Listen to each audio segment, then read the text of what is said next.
Alors, chaque année, c'est un peu le même rituel pour pas mal de salariés en France. L'annonce du nombre de jours de RTT. Exactement. Et pour notre analyse aujourd'hui, on se penche sur un article très concret de La Paye Facile qui a fait le calcul pour l'année 2026.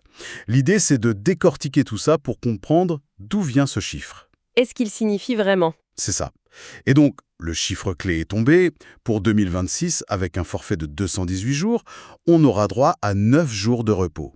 Ça paraît toujours un peu magique, ce chiffre qui change tout le temps. Comment on arrive à 9 précisément?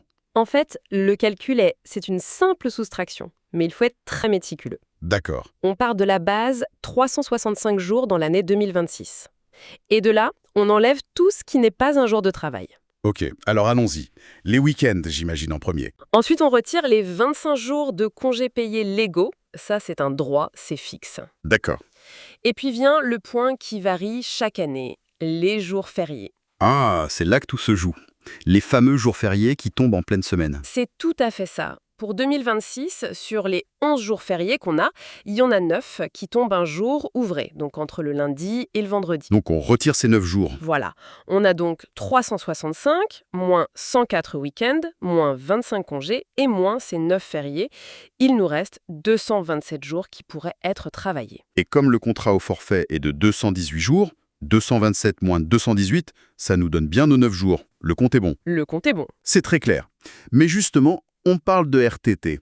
Mais dans l'article, ils insistent beaucoup sur le terme « jour de repos supplémentaire ». C'est juste du jargon ou il y a une vraie différence?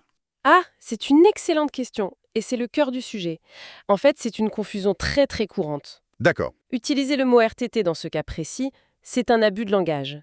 La RTT, la réduction du temps de travail, à l'origine, ça compense des heures travaillées au-delà des 35 heures. On compte en heures. D'accord, je vois. Or, pour les cadres au forfait jour, eh bien, on ne compte plus du tout les heures. On compte en jours, donc l'idée, ce n'est plus de compenser des heures sup, mais c'est juste de s'assurer qu'on ne travaille pas plus que les 218 jours prévus dans le contrat.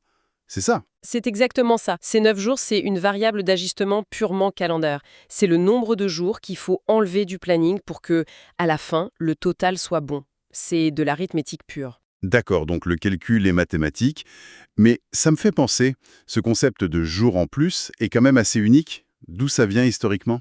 Ça nous ramène aux lois Aubry à la fin des années 90, début 2000. Les 35 heures? Oui, l'objectif était politique, partager le travail pour lutter contre le chômage.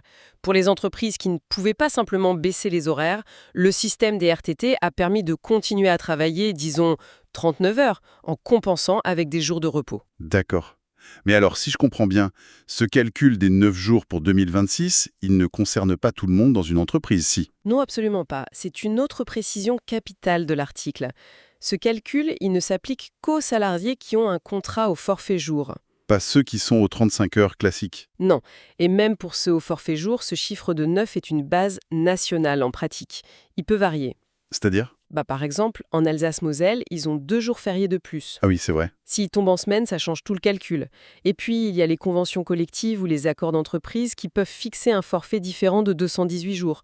Le chiffre peut donc être plus ou moins élevé. Donc si on résume, ce chiffre de 9 jours, c'est l'héritage d'une politique de l'emploi des années 90, mais qui est devenu un outil de comptabilité du temps, presque, déconnecté de l'idée de départ. C'est une excellente synthèse. C'est un pur outil de gestion de calendrier pour une partie des salariés. Fascinant.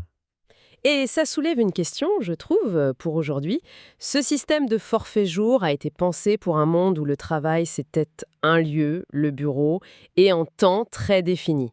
Mais avec le télétravail, la flexibilité, la frontière vie pro, vie perso qui devient floue, est-ce que le jour est encore la bonne unité pour mesurer le travail? Très bonne question pour finir. Quelle sera la prochaine évolution de ces outils? C'est une réflexion passionnante.